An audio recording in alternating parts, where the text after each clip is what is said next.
We are a community that is united not around convenience or comfort, but because God has called us to greater things. It's not about where we meet, it's about the people who gather. We are the church. We exist for the world. Because Jesus has proven time and time again that he can change everything for anyone. And with that anchored to our hearts, we risk everything to rescue those who are lost. This isn't just an hour on Sunday. It's 24 hours a day, 7 days a week, across the Puget Sound and around the world. We are the church. We are together for Kirkland. Together for Bothell. Canmore. Mercer Island. For Monroe. Together for Seattle. Together for Bothell. Juanita. Kirkland. Together for Cascadia. We are together for Kirkland. Together for our city, we open our hands and let go of fear. Together for our city, we open our hearts and live by faith. Because God calls us into the unknown.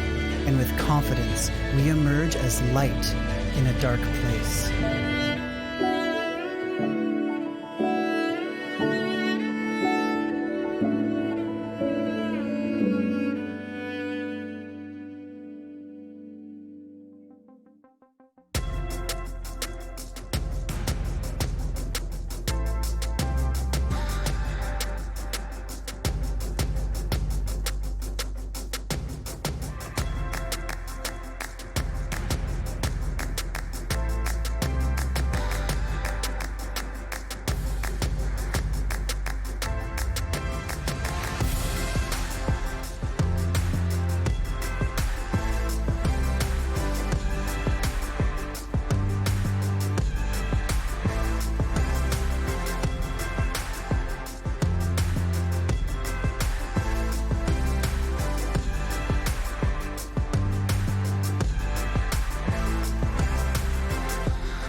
Hey everybody, welcome to Easter at Northshore. If we haven't had a chance to meet yet, my name is Stephen Bolt, and I know we can't be face to face, but we see you in the comments section, and I'm really excited to spend some time together with you this week.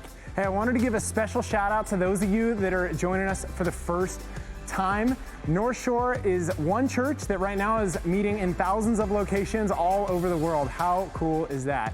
I hope I'm not the first, but if I am, welcome to Northshore. We're so glad that you are here.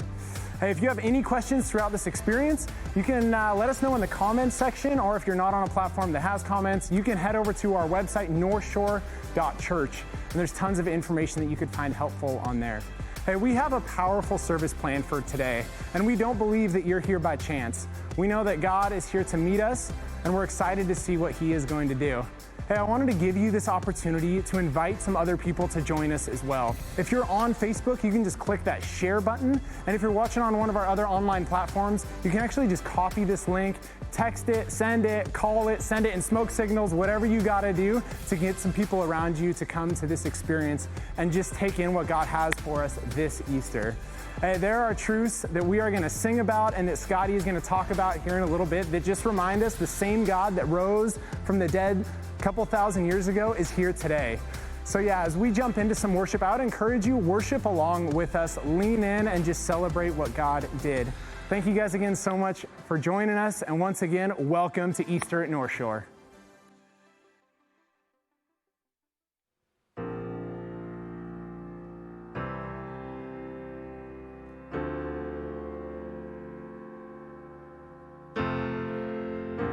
By your Spirit I will rise from the ashes of defeat.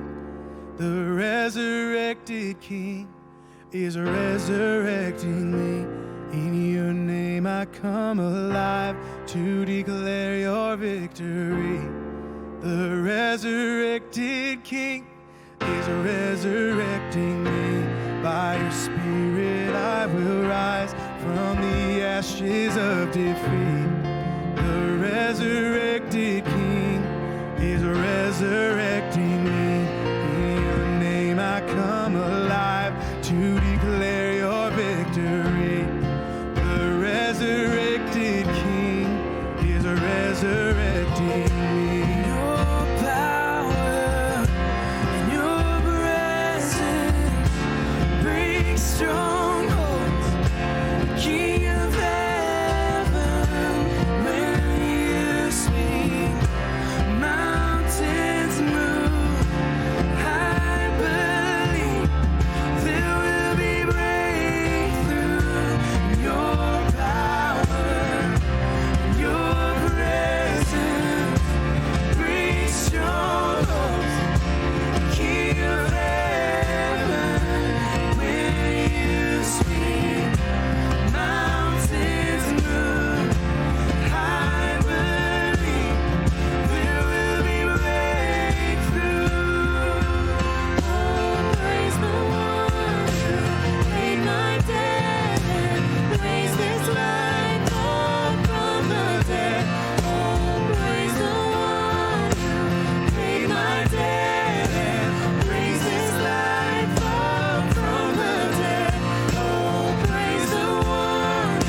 Easter again. My name's Brandon. I'm on staff here.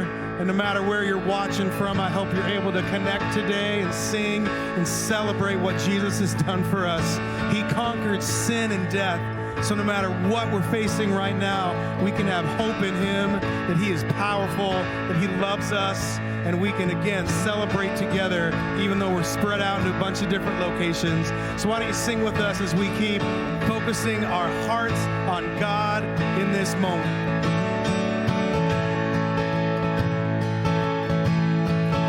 I search the world, but it couldn't fill me. Man's empty praise, treasures of fame I never knew. Then you came along, put me back together, and every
graze into highways. You're the only one who can. You turn graves into gardens. You turn bones into armies. You turn seas into highways. You're the only one who can.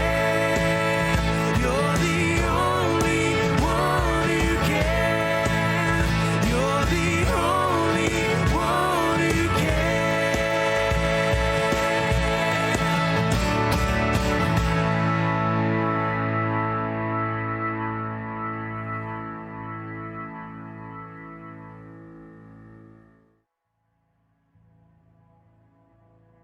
Well, I am so honored to be here with someone who's become a friend over this last month, Ellie, who is the director there at Life Care. So thank you for making time, Ellie, in the middle of all this craziness. I know it's been a little bit over a month since the outbreak, but if you don't mind, just tell us a little bit about what it's been like. Well, for starters, I have an amazing team. I think the best way that we described some of those first few days was nothing short of combat medicine. It was traumatizing. Patients leaving, ambulances pulling up in the parking lot, rolling patients out on their beds. We filled Evergreen Hospital. That's how many patients we sent out. And the staff were amazing. They kept coming every single day. They'd come back and what do we have today? And bring it, we're ready. Because that's what we do. That's what we do, is take care of people. I hope you know that it's been a joy to be whatever help we can be through things that none of us can really imagine from the outside. And so thank you for letting us be part of that. And I know you know that it's been way more than just even the meals and then that being broadened out to the community, but just a number of prayers that all of our team and our church has sent up for you guys and for your residents and for your team.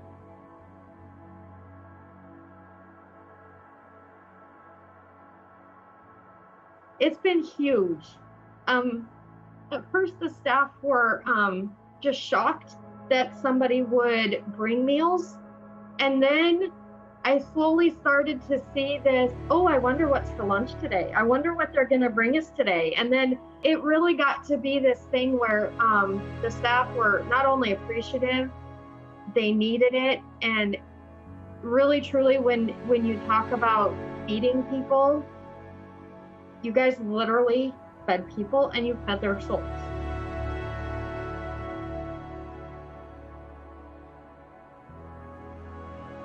Thank you for the hard work that you and your team are doing. And I know it hasn't been easy, but we're grateful for just the way you've served really people that are often overlooked in our society. Well, thank you so much. Everybody here has said, the next time you talk to them, you need to thank them. You need to say thank you. We just can't wait to walk through your doors when you guys are open to meet you all and say thank you from us to you and face to face. It'll be nice to see you without a mask. Yes, it'll be nice not to wear one. I'm sure. Well, thank you so much for giving us some of your time, and we'll just continue to pray for you guys and let us know if there's anything else we can do. Absolutely. All right, thanks, Ellie. Well, hey, everybody. I'm Jonathan Wolfgang. I'm part of the team here at Northshore, and on behalf of our entire staff and leadership, it is a great pleasure to wish you a very happy Easter. Thank you so much for being with us today. And on behalf of Ellie and my friends there at Life Care, let me say a special thank you for the extraordinary way that instead of running away from people in crisis, so many of you have stepped up to support and work alongside those who've been hurting. They're at Life Care and throughout our community. You know, the Life Care campus is just over a mile from our Kirkland church campus. I've been there several times, and I've spoken with people there about the incredible impact your generosity has made. So thank you for not just talking about being a generous people, but showing it in such an amazing way. You know, those of you who are local, you may have seen throughout our community, there signs that have popped up in people's yards, even on billboards, talking about how we're a church together for our community, whether it's Kirkland or Bothell or Woodinville or Kenmore or Seattle, wherever it may be. A church who does more than just talk, but actually acts. Why? Because we believe that Jesus can change everything for anyone. And so we're a church together for our neighbors, for those in need, and for the next generation. That's not just words to us, it's who we are. And friends, I've been so proud to be part of the amazing way that Northshore has been living this out in our area. And we're just getting started. We continue to look for ways that we can engage. Because of the generosity of so many of you, last week we were able to write a check for $10,000 to the Woodinville Storehouse. It's a food bank here in our area that's been meeting some of the food crisis in so many families. Think about that. $10,000 is enough to buy meals for 100 families for an entire month. And that happens because of your generosity. It's an amazing thing to see. And so we want to say thank you. And right now is a chance for us to be part of that generosity experience. This is our offering time. And let me just say, for those of you who are maybe just checking out Northshore for the very first time, we're so glad you're here. Please don't feel any pressure to click on those links or to give anything at all. We hope you just enjoy this experience as our gift to you this Easter. But for those of us who call Northshore home, and for those of us who want to be part of this Together For movement that is helping bring relief and support to so many people during this crisis and critical time of need, this is our chance, friends, to link arms and to do more together than any of us could ever do on our own. So there on your screen are links to instruct you on how to be part of that giving experience. Thank you for being part of this movement. Now let's get back to what it is that we're doing here today. You know, growing up in the Wolfgang household, we had certain Easter traditions. One of those is my mom would take my younger brother and I every year to J.C. Penney for a brand new suit. Some of you maybe had that experience, complete with the clip-on tie. And then on Easter morning, my parents wouldn't let us get into our Easter baskets until after we had gone to church to celebrate the resurrection of Jesus. And I was always just a little jealous of my friends who got to stay home, got to wear their pajamas Easter morning, and who got to tear right in to their Easter candy. And I thought, this being the unusual year that it is, maybe this is my chance to experience the best of both worlds. To gather like this and to celebrate Jesus' amazing grace that very first Easter. And not only that, to get to do it in my pajamas. You have no idea how happy this makes me right now, complete with my little puppy slippers. And not just that, to get to be part of a worship experience like this while eating my favorite Easter candy. That's right, Marshmallow Peeps. A few days stale, because for whatever reason, they're just better that way. So anyhow, here's what we're going to do right now.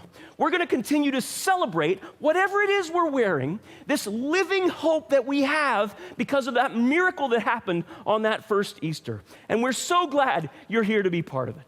So let's get going.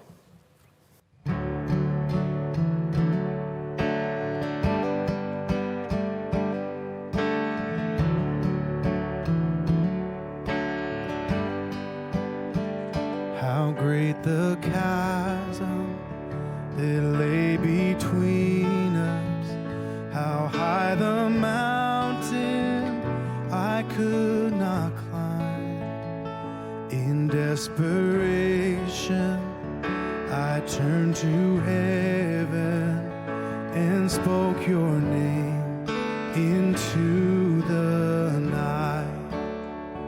And through the darkness, your loving kindness tore through the shadows of my soul.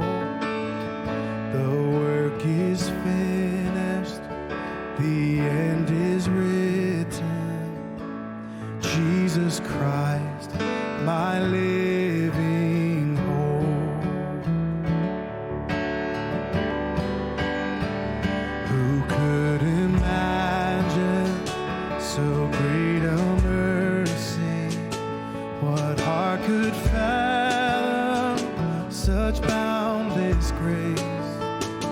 The God of ages stepped down from glory to wear my sin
body begin to breathe out of the silence.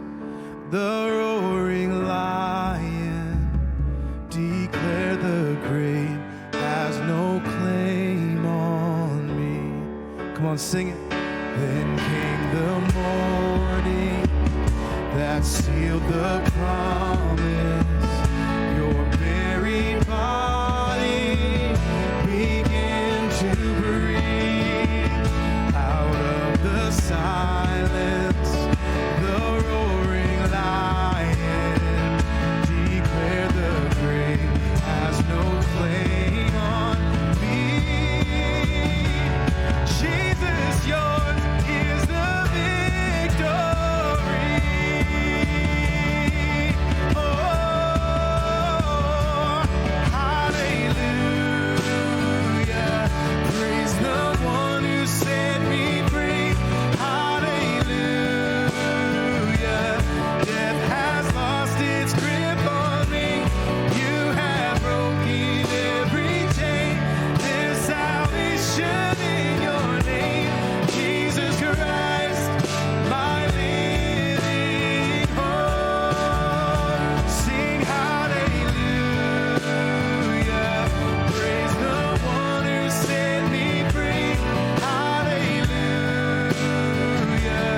Death has lost its grip on me. You have broken every chain. There's salvation in your name, Jesus Christ, my living hope. Jesus Christ, my living hope. Oh God, you are my living hope.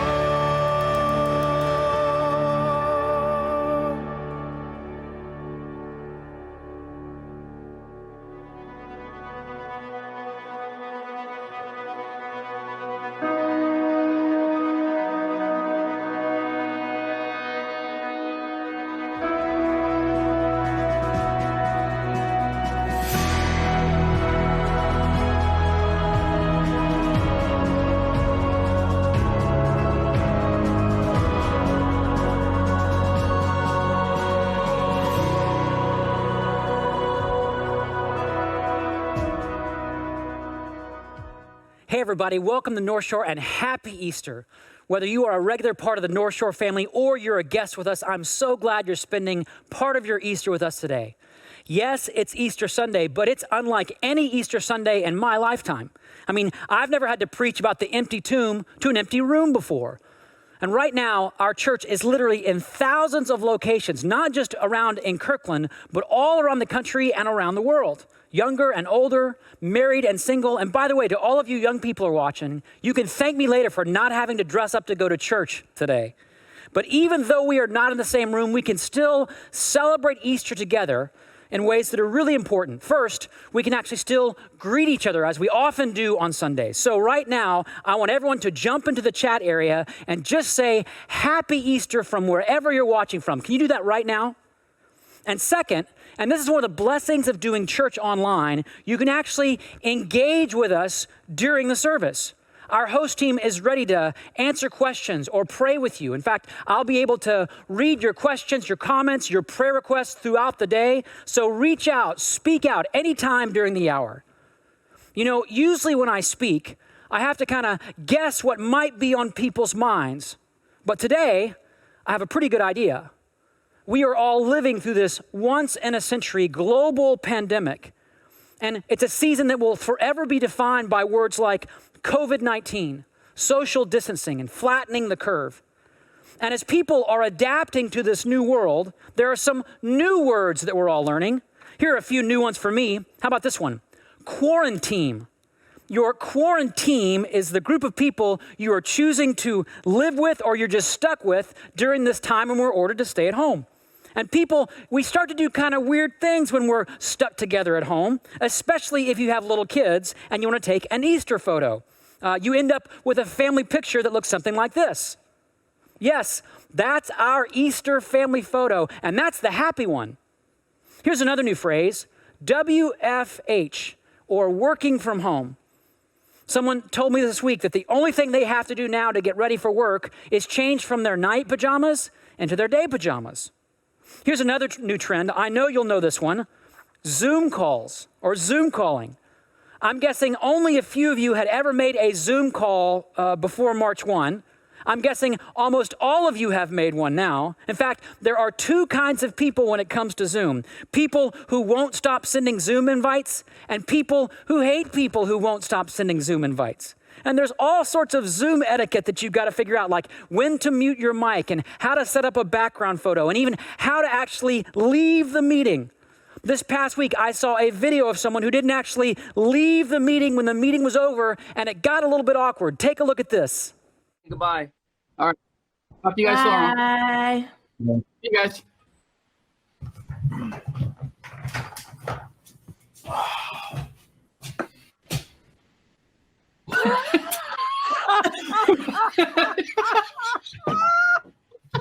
Tony! Can you hear us? Tony! Oh no. Don't. Jen, call him. Oh my gosh. Hold on, I'm going to text a couple pictures of that. Some of you are thinking, I can't believe that guy wasn't wearing any pants. The rest of you are thinking, I can't believe I just saw that at church. But here's the thing. Underneath all the changes and all the challenges, all the headlines and all the heartache, I think everybody right now is just desperate for a little bit of hope, especially after a week that some have called one of the most tragic weeks in American history. We are all asking questions like, how will this end? Or when will this get better? And as a pastor, people have asked me, where is God in all of this? And what will God do to get us through this? Well, that's actually what I want to talk about today, because God has already done something to get you through it. And it has everything to do with what we celebrate at Easter. And to help you see this for yourself, I want to take you back in time 2,000 years, not just to the first Easter, but to the Thursday night before the first Easter, when Jesus was in the city of Jerusalem. He was celebrating the Passover meal with his closest friends, and it was the last time they would be together before he was eventually arrested and then crucified. So these were his very last words to his disciples. This is what he wanted them to know about life after he was gone. Listen to what he said. He said, a time is coming, and in fact has come, when you will be scattered, each to your own home. I think we can all relate to that right now, right? And then Jesus goes on to say these powerful words. In this world, you will have trouble, but take heart. I have overcome the world. Now, if you've ever wondered about the meaning of Easter, it's these two phrases. In this world, you will have trouble, but there's good news. Jesus has overcome the world. That is, he's done something about it. So I want to spend the rest of my time reflecting with you on these two phrases, starting with the sort of sobering words, in this world, you will have trouble. In other words, trouble happens, and it happens to everybody. I have a scar on my left hand that I got when I was 5 or 6 years old, and it always reminds me of the moment when I discovered that trouble happens. It was a hot summer day in Arkansas where I grew up, and my dad was out working in the yard, and I wanted to do something for him other than actually help him. So I decided to take him a bottle of Coke, because we Southerners love our Coke. Can I get an amen from somebody in the chat area right now? Side note, I just read about a woman who's 92 years old who's been drinking 12 Cokes a day for like her entire life, until a few years ago when she learned that Coke had too much sugar, so she started drinking 12 Diet Cokes a day, and she's still alive. So take that, coconut water. Anyway, I got a bottle of Coke from the fridge, and not the plastic bottles that we're used to, but an old school glass bottle of Coke.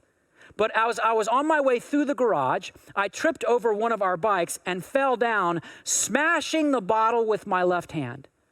And I had never felt pain like that before. I had never seen so much blood come out of my body before. I had never wasted so much Coke before. So I screamed. My parents came running. I ended up in the ER getting stitches all over my left hand.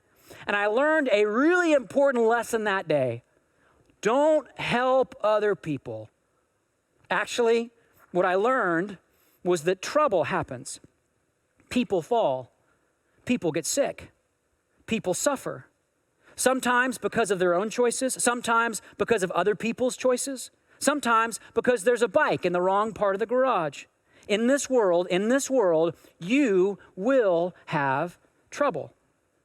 And the word that Jesus uses for trouble is this really cool Greek word, thlipsis. I want everyone to say that in your home right now, thlipsis. It's a word that carries this sense of weight or pressure or heaviness. Thlipsis feels like the whole world is bearing down on you. And maybe that's where you are on this Easter Sunday. To be honest, these last 6 weeks have been some of the most challenging weeks for me personally in my whole life.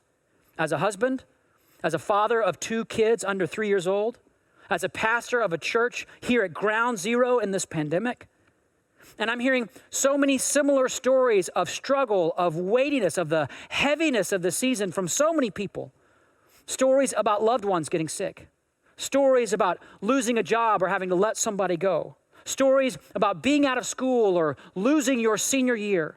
Stories about social distancing and feeling alone or isolated. I mean, 6 feet has never felt so far apart.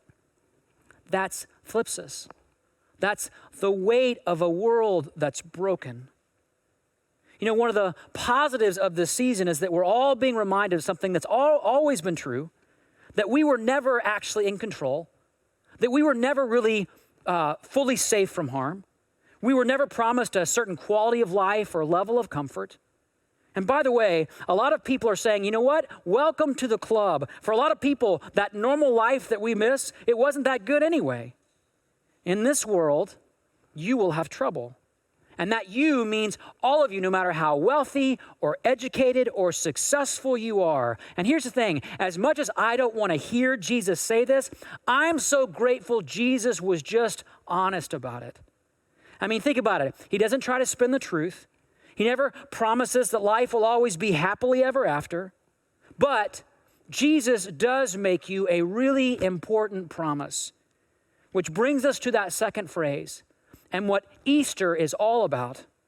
In this world, you will have trouble. In other words, yes, trouble happens, but take heart, be encouraged, stand up and cheer. Why?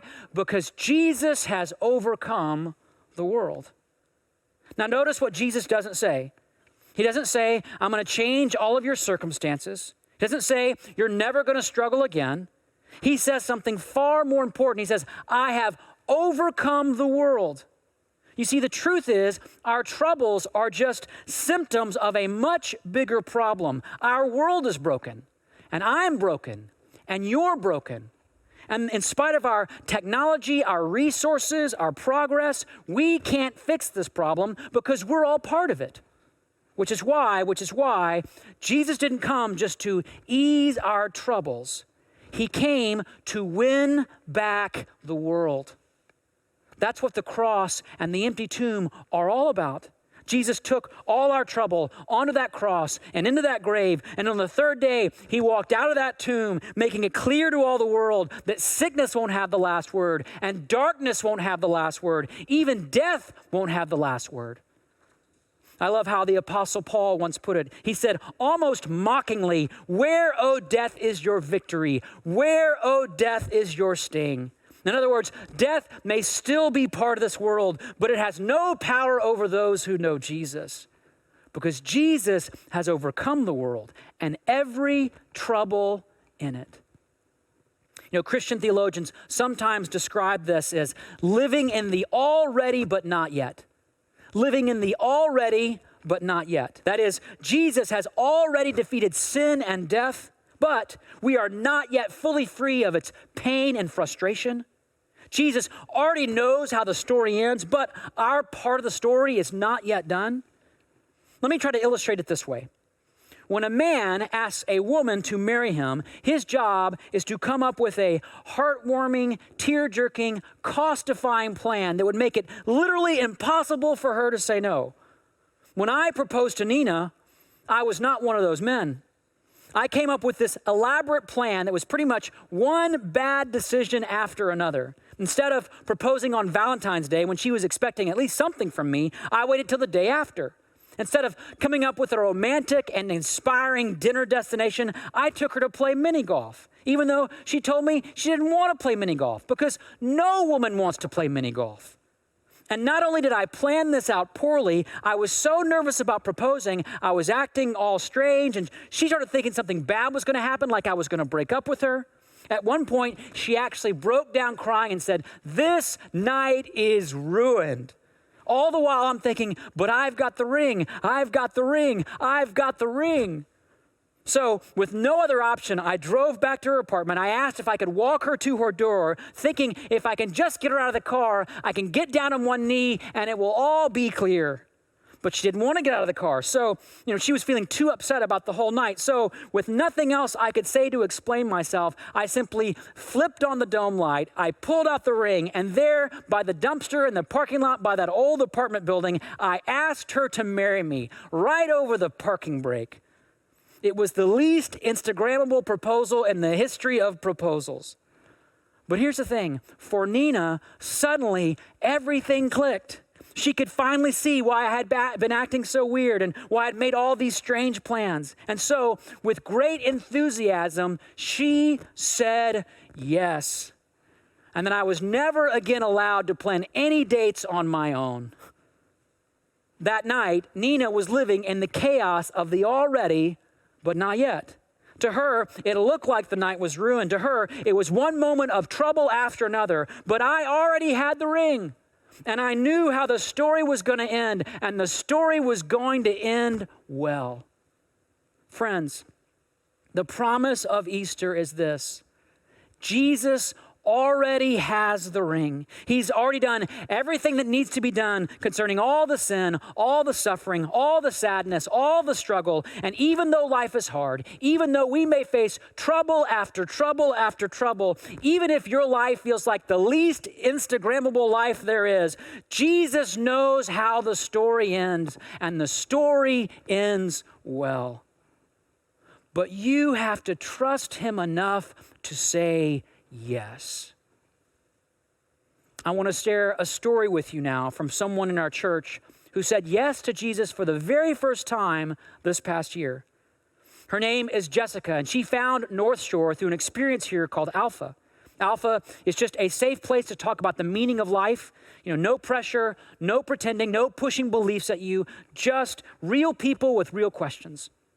And Jessica agreed to share some of her story with all of you. So take a look at this. So my name is Jessica Riddell, and I started coming to Northshore through Alpha last year. I think it was March. Before Jesus, it was constant struggle bus, financial hardships, very lonely. I'm a single mom of a 4-year-old. I struggle with a lot of severe anxiety and major depression, and just seeking happiness and longing for something else. My experience at Alpha was great. Alpha isn't based around preaching to you or answering the questions for you. It's for you to find the answers within yourself. My table host was so nice and so inviting, and everyone around me just had great conversation about the things that we feel we should believe, and just all the questions that we had and the doubts that we had. And I think that the structure around Alpha, it really does help you do that. It's not like Jesus came into my life and I'm perfect and I'm healed of everything and all of my hardships. No, I think that I have something to live for now. Like, my anxiety isn't gone, but it's a lot easier to sit and have some quiet time and pray, and it's just like this sense of relief, and it's like, okay, I can deal with whatever I'm going through right now.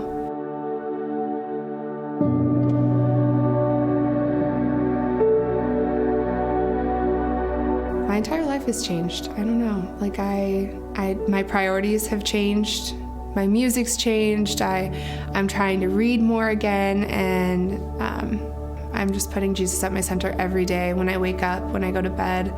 I mean, it's not perfect. There's definitely days where my son is kind of like my main concern, and he distracts me a lot. Just because I'm following Jesus now doesn't mean I'm not going to make mistakes or I'm going to be perfect all the time. And it reminds me that women who have been following Jesus for so long, they still are struggling with a lot that I'm struggling with now. The biggest thing that I came to know was God doesn't put you through hard times. He meets you in the middle and he gets you through them.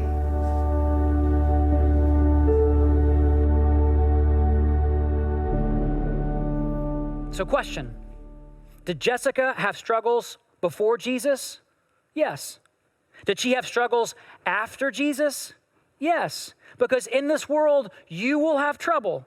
But this past year, she discovered that man who walked out of that tomb 2,000 years ago was right there, ready to meet her in the middle of all of it. And he didn't just come to change her circumstances, he came to change her and to bring her the joy of knowing he's already got the ring and he knows how her story is going to end. And because of her yes, her story ends well.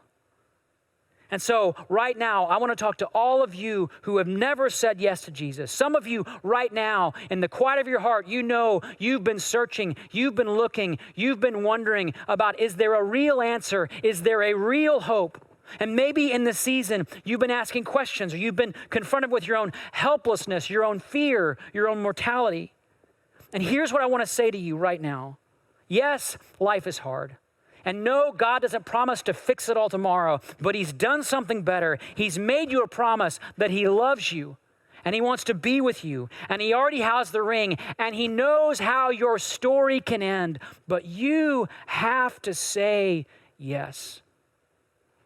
And so here's the thing. Easter, it's not really that's interesting kind of deal. Easter is a yes or no kind of deal. It's a my future is in God's hands or my hands kind of deal. So if you want to place your story, your future in God's hands, you can do that right now. You can say yes to Jesus right now. Even if, there's chaos going on around you, you're with friends or family, or you're trying to get your kids to be quiet, in the quiet of your heart right now, you can say yes. You can say, yes, Jesus. I want to surrender my life to you. I'm asking you to come into my life, and I want the promise of eternal joy in the face of my temporary trouble. You can say yes to him right now. It's a simple thing. Just tell him.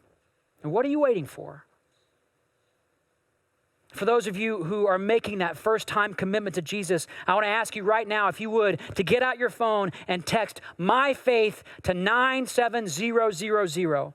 Just so we know, this is a big moment. And we want to send you a gift, a little book that can help walk with you and help you understand the decision you made and the next steps that you can take. And here's the deal. Don't text us just because you want to have a free book. I mean, there's not a good way to commemorate Easter by ripping off a church, okay? And if you're not ready to say yes to Jesus, if you still have questions, if you're not sure that God is real, that he even cares, I want to invite you to that experience called Alpha that was so helpful for Jessica.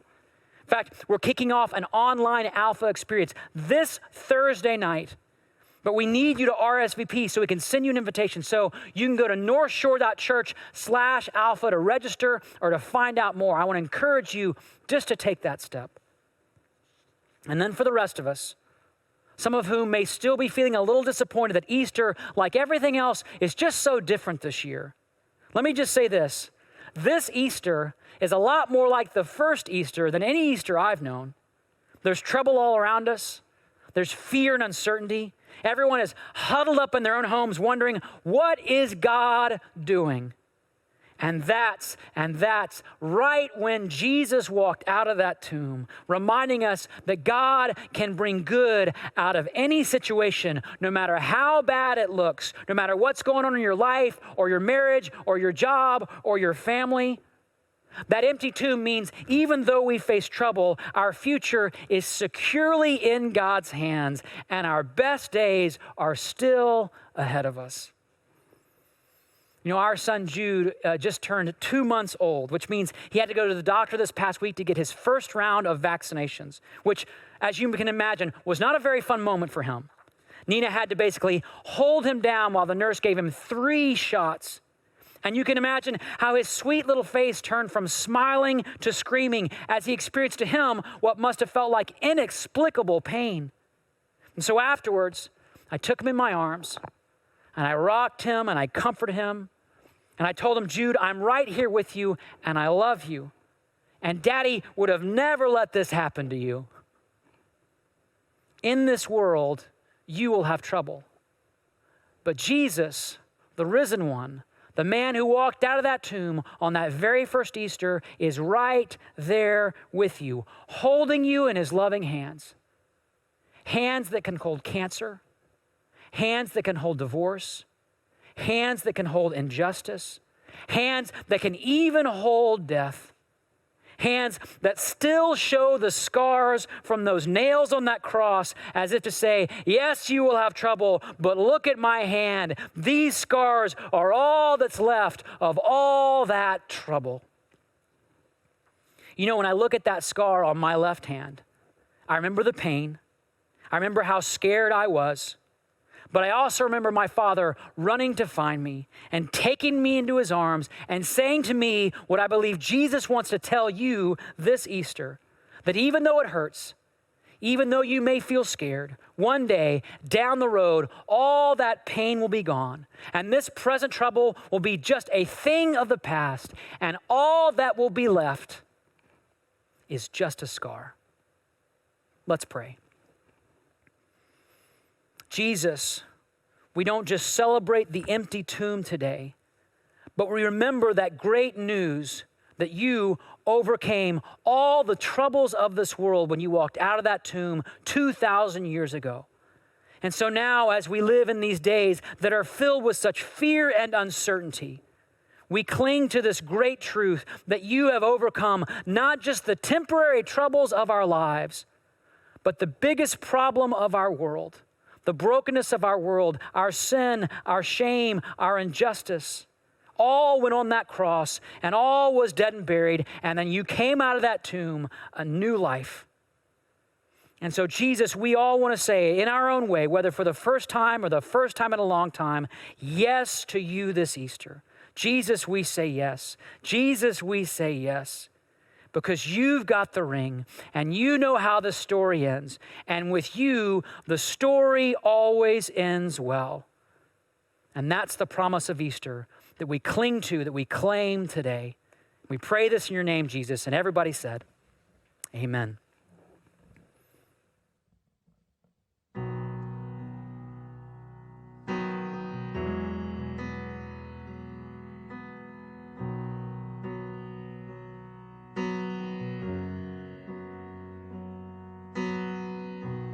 Lord bless you and keep you. Make his face shine upon you. Be gracious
children and their children. May his favor be upon you and 1,000 generations, and your family and your children and their children and their children. May his favor be upon you and 1,000 generations, and your family and your children and their children and their children. May his favor be upon you and 1,000 generations, and your family and your children and their children and their children. May his presence go before you and behind you and beside you, all around you and within you. He is with you, he is with you in the morning, in the evening, in your coming and your going, in your weeping and rejoicing. He is for you, he is for you, he is for you, he is for you, he is for you, he is for you, he is for you, he is for you.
Man, thank you guys so much for joining us for Easter at Northshore. I hope you receive this blessing. God is for you. I hope you feel his face turned towards you.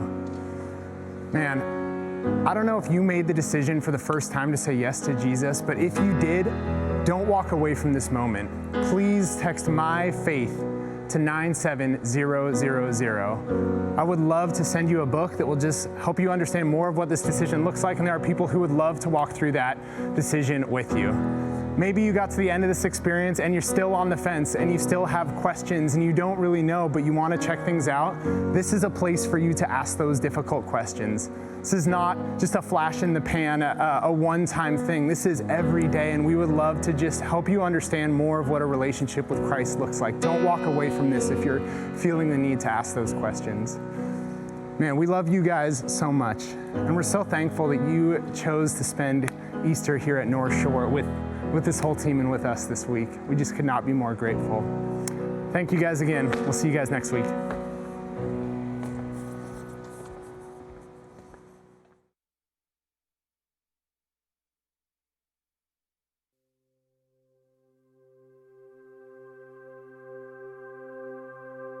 Thank you.